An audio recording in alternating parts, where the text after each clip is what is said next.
as I was writing and as I was researching, right, you see these small things. And I did this also in my last novel, Association of Small Bombs, where you realize that terrorists are also looking at each other's events and saying, this is how I'm going to plot mine in response to what I saw happening. So here, there was this whole question of how involved was the BJP, for example, in the anti-Sikh riots in Delhi.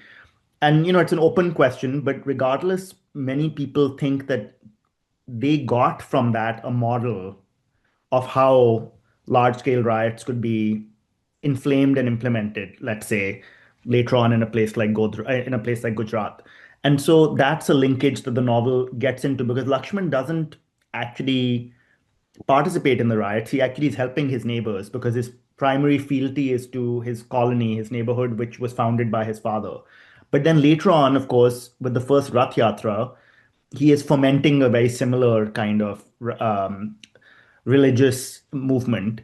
And then the other thing that you know this because you're a journalist, but I don't think was dramatized in a novel is the connection between Mandal and the start of Hindu nationalism, which is Right.